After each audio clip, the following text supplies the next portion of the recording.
저는 커트 보니것이라는 작가에 커트. 대해서 커트 보니것.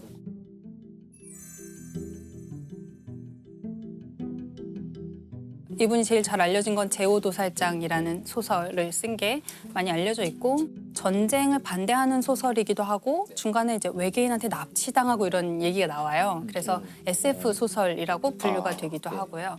그래서 제가 흑역사 이야기를 하면서 이분의 이야기를 가져온 것은 우리 인류가 갖고 있는 이 흑역사 때문에 개인들이 얼마나 많은 피해를 보았는가, 그것을 아주 생생하게 기록한 사람이에요.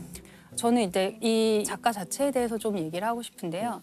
이분 1922년에 태어났고 미국으로 이민 온 독일계 이민자 가정에서 태어났어요. 근데 1922년에 미국에 있는 독일 사람이라고 하면 독일에 대한 어떤 혐오의 정서가 이제 시작되는 거예요. 그래서 독일 사람이라는 걸 밝히지 않는 게 생존에도 유리할 뿐만 아니라 그 가족들도 독일의 뿌리가 있었다는 걸 잊고 싶어 했대요. 그래서 집안에서 독일어를 쓰지 않기로 결정하고 그냥 미국 사람이야. 미국인으로서 정체성을 가지려고 노력했던 것 같아요. 고등학교 때에도 그 교내 학보사 이런 데서 글을 쓰고 이렇게 글 쓰는데 재능이 있었어요. 대학을 가는데 부모님이 좀 실용적인 학문을 하지 않으련 이러면서 강요를 해서 뭐 생화학과에 진학을 하게 됩니다. 실용적인가요? 그러니까 그 당시에 전쟁이 끝나고 나서 생화학이라는 게 굉장히 유용한 학문이었겠죠. 써먹을 때가 너무 많잖아요. 그래서 무려 코넬 대학교에 생화학과를 들어가는데 너무 자기 적성이 안 맞았던 거예요. 그래서 또 학보사에서 글이나 쓰고 이러면서 학교를 거의 다니다 말다 했어요.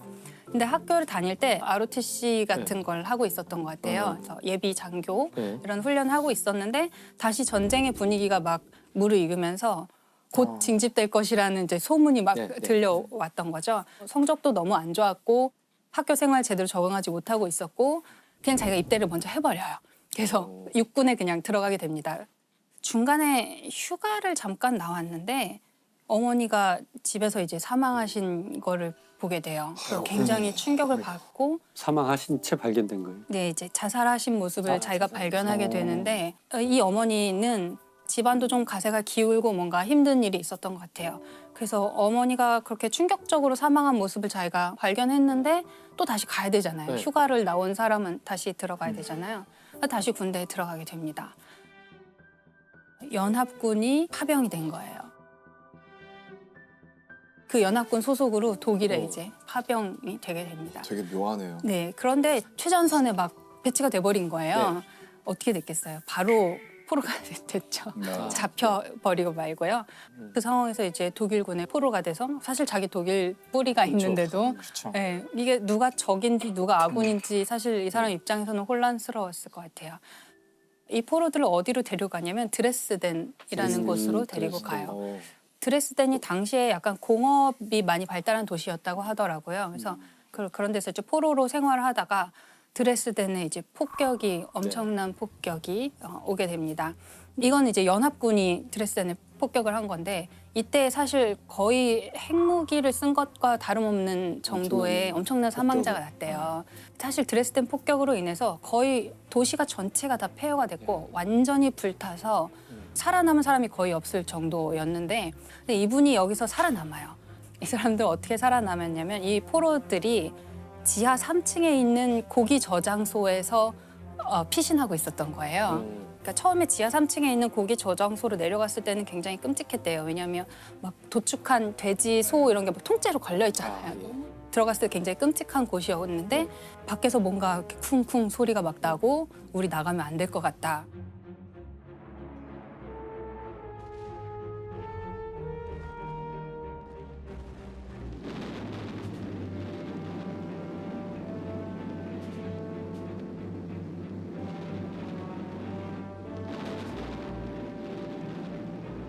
거기서 격리된 상태로 한참을 지내다가 좀 조용해진 것 같아서 밖으로 나가봤더니 이 작가의 표현은 달처럼 돼 있었다고 했어요. 도시가 완전히 회색인 거예요. 모든 게 다 불타 있고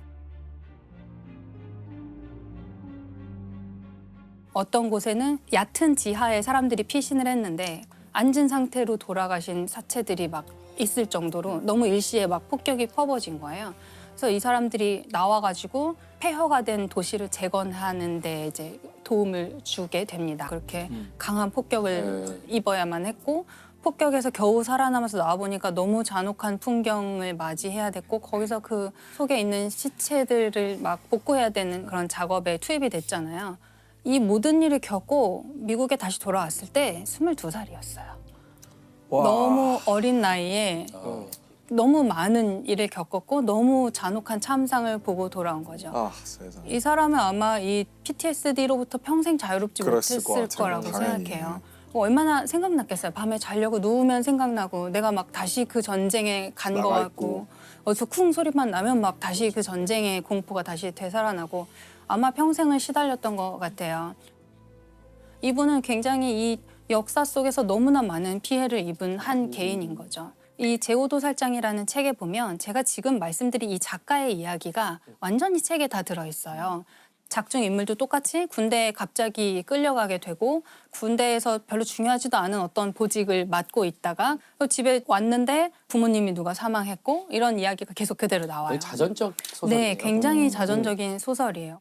전쟁에 참전하게 되고 포로 수용소로 끌려가서 아주 가혹한 어떤 대우를 당하고 돌아와서 전쟁이 끝난 다음에 자기 뭐 검안사를 이렇게 안과 의사 그런 걸 하면서 이제 나름대로 자기 인생을 살아가는데요.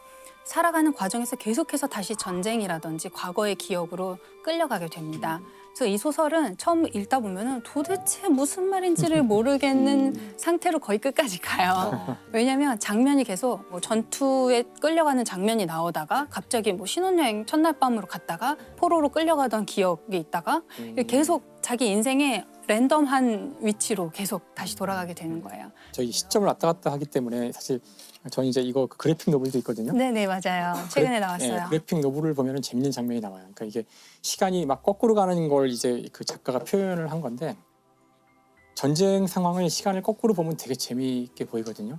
땅에 떨어져 있던 맞아요. 폭격기가 하늘로 갑자기 뛰어오르더니 포탄을 막 빨아들여요. 해소하죠. 포탄을 쫙 회수하자 죽었던 사람들이 다시 살아나고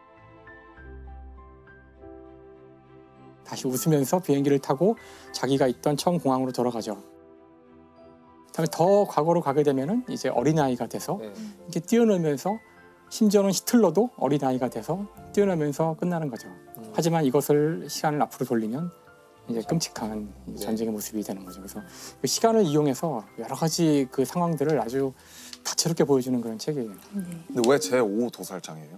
작중에서 끌려가는 곳이 제5도살장이라는 건물로 끌려가게 돼요. 이 사람이 갑자기 뭐 다시 전쟁터의 기억을 되살린다던가 할 때 뭔가 납치되어서 끌려가는 것 같은 느낌이 드나 봐요. 처음에는 이제 기억이 자기를 계속 납치해서 어딘가로 데려다 놓다가 이제 급기야는 외계인한테 납치를 당해요. 그래서 자긴 그냥 집에서 쉬고 있었는데 우리 집 마당에 우주선이 이렇게 오더니 외계인이 나를 데리고 가는 거죠.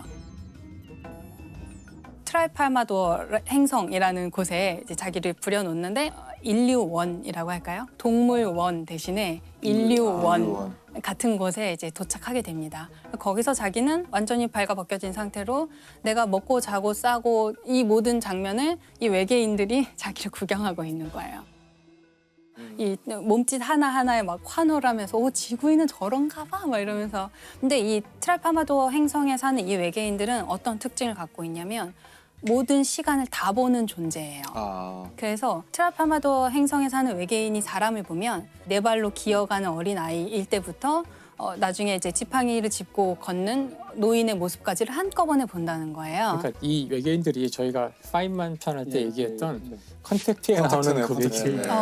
그리고 이 외계인들이 하늘에 있는 별을 볼 때도 그 별이 탄생할 때부터 죽을 때까지를 다 한꺼번에 보고 있다는 거예요. 그래서 경로를 다 보고 있기 때문에 밤하늘이 반짝이는 스파게티로 가득하다. 이 행성의 외계인들이 보기에는. 근데 이 작가가 이런 외계인에 대해서 얘기를 하는 이유는 이 외계인이 모든 시간을 보는 존재라는 게 되게 중요한 것 같아요. PTSD를 가진 사람이 자꾸 과거의 기억으로 다시 빨려 들어갈 때에는 그 과거에 무슨 일이 일어났는지 알잖아요. 이미 알고 있거든요. 얼마나 괴로운 사건인지를 이미 알고 있고 내가 지금 이 순간으로 가면 잠시 뒤에 내 와이프가 사고를 당해서 죽을 것이고 내가 좀 이따가 비행기 사고로 추락할 것이고 이 장면을 본인 알고 있는데 그대로 살 수밖에 없는 거예요. 주어진 삶을 그냥 그대로 살 수밖에 없고 인생의 모든 순간을 다 알고 있지만 그걸 그냥 묵묵히 살아가는 어떤 한 인간을 계속 묘사하고 있는 것 같아요. 근데 보통 이렇게 트라우마가 있으면 다시는 생각하고 싶지도 않고 이런데 굳이 이 기억들을 다시 소환해서 왜 소설로 쓴 걸까요? 아마 치유의 과정이 아니었을까 생각이 돼요. 어차피 PTSD 환자는 거기서 벗어날 수 없으니까 안 쓴다고 해서 글로 안 가는 것도 아니고 실은 이 트라우마라는 게 인간을 보호하기 위해서 생긴 진화 과정이잖아요. 다시는 그런 일이 겪지 않도록 계속 그걸 기억하게 하고 절대 잊어버리지 않게 계속 상기시키고 안 쓴다고 해서 거기를 벗어날 수 없는데 오히려 쓰면 이게 객관화될 수 있다고 생각해요. 우리가 글을 이용할 때 자신의 생각을 눈앞에 늘어놓고 볼 수 있다는 장점이 있는 거거든요. 그래서 이게 머릿속에서 그냥 있는데 잊어야지 하는 거랑 이걸 써놓고서 이런 사건이 있는데 이게 내가 잊어야 될 대상이라는 명확하게 그럼요. 이걸 실체로 만드는 것도 이걸 치료하는 과정에서는 큰 도움이 되지 치료는 그렇게 않을까. 하죠. 그렇게. 그리고 썼을 때 소설로 하잖아요. 그걸 독자가 읽고 훌륭한 작품이다, 감동했다. 저는 이렇게 말해주는 게 굉장히 치유에 도움이 될 거라고 자기의 생각해요. 자기가 겪었던 고통이나 감정을 공감해주는 독자들이. 나누고. 저도 처음에 작가가 됐을 때 뭐 제 개인적인 경험을 잘 쓰진 않지만 그런 걸 쓸 때가 있어요. 그러니까 우회적으로. 근데 쓰기 전에는 쓰면 큰일 날 것 같았어요. 이거 나 혼자만 알고 있는 것이고 아무한테도 말한 적도 없지만 써도 되나 막 이러면서 해서 내놨는데 사람들은 별로 대수롭지 않게 받아들이는 거예요. 그 재밌네. 부분이 어느 소설의 몇 페이지인가요? 글쎄 어딘가 있겠죠. 그래서 사람들이 이걸 보면서 이번 소설 작가님 잘 읽었습니다. 뭐 이번 잡지에 실렸던데 읽었습니다. 근데 별거 아니에요. 그 사람이 나를 이상한 눈으로 보지도 않고 나한테는 굉장히 커다란 어떤 문제가 다른 사람에게는 대수롭지 않은 것일 수 있구나. 요거를 경험하는 것만으로도 저는 굉장히 좋다고 생각해요. 그런 것들이 아마 자기 자신의 PTSD를 치유하는 과정이 아니었을까라고 저는 생각하고요. 사실 이 소설이 나온 거는 69년이에요. 이 소설을 발표했을 때는 또 베트남 전쟁의 시기인 거예요. 그러니까 이분은 자기가 전쟁에 가서 너무나 그 참혹한 것을 알았고 전쟁을 안 했으면 좋겠다는 메시지를 좀 전달하고 싶었던 것 같아요.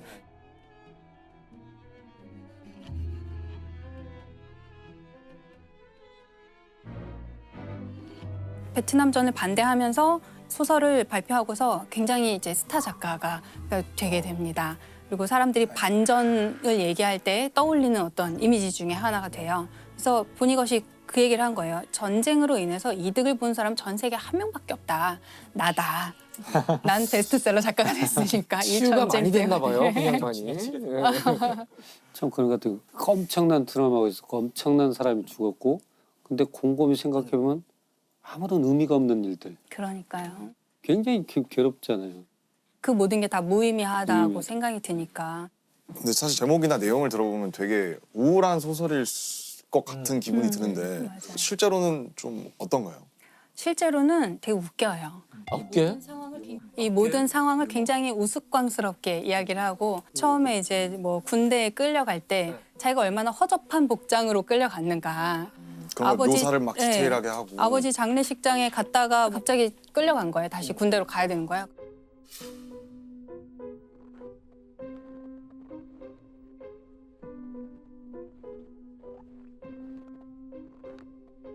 그런 광경에서 자기가 얼마나 꼴이 우스운지 그리고 또 이 사람 굉장히 아직 전쟁에 대한 마음의 대비가 안 돼 있는 상태로 끌려갔기 때문에 되게 겁이 많고 약간 찌질한 상태잖아요. 아, 그러면 재밌어요. 그거를 이제 자꾸 넘어져요. 자꾸 넘어지고 막 쓰러져서 정신을 잃고 막 이러니까 옆에 있는 병사들이 또 도와줘야 되잖아요. 같이 가야 되니까. 낙오되면 안 되니까. 장준 아니야? 그래서 계속 이렇게 살려주면서 내가 너를 몇 번이나 더 살려줘야 되니? 뭐 이런 식의 이제 이야기로 풀기도 하고요. 계속해서 슬픈 광경에 대해서 얘기하고는 있지만 어쩔 수 없는 거지 뭐. 인생이 사는 게 다 그렇지 뭐. 이런 식의 죽음을 굉장히 뭐 그렇지 뭐 이렇게 표현하는 것도. 그냥 그런 거지 뭐 이런 거고요. 이런 작품이라면 본인 스스로 하면서 치유가 됐을 법도 한 느낌이 드네요. 그 제가 이제 책에 관련해서 하나 읽어드리고 싶은데요. 그 주인공은 검안사였기 때문에 자기 진료실 벽에 이제 뭘 걸어놨는데 거기 걸어놓은 문구가 제가 바꿀 수 없는 것을 받아들일 수 있는 차분한 마음과 바꿀 수 있는 것을 바꿀 수 있는 용기와 그 차이를 분별할 수 있는 지혜를 구한다는 내용이 있어요. 그 나인홀트 리뷰어의 이제 그 문구로 같이 이어지는 거잖아요. 우리가 때로는 우리 인력으로 할 수 없는 일에 자꾸 뭘 바꾸려고 하다가 큰 좌절을 경험하기도 하잖아요. 하지 말아야 될 선택을 하기도 하고 바꿀 수 없다면 그냥 묵묵히 살아나가야 되는 거잖아요. 그리고 네. 그게 자기를 집어삼키도록 두지 않았다는 게 굉장히 멋진 부분인 굉장히 것 같아요. 현명했던 네. 것 같아요. 근데 보니것이 재밌는 점은 그런 다음에 바로 유머로 이어지는데요. 주인공 이름이 빌리인데요. 빌리가 바꿀 수 없는 것들에는 과거, 현재, 미래가 있었다. 사실 아무것도 시간이지. 저 이해하는데 좀 걸렸어요. 뭔 소리지? 하는데 사실 다 그런 바꿀 수 없는 지혜들이 거고. 되게 센스 넘치는 표현이네요. 네, 그런 식의 약간 자조적인 유머, 미국 블랙 유머의 대가로 꼽히는 분 중 한 사람인데 우리가 이걸 읽으면서 이렇게 참혹한 내용이라는 생각이 들기보다는 참, 이러면서 웃게 되는 거. 그러면서 읽게 되는 거예요, 계속.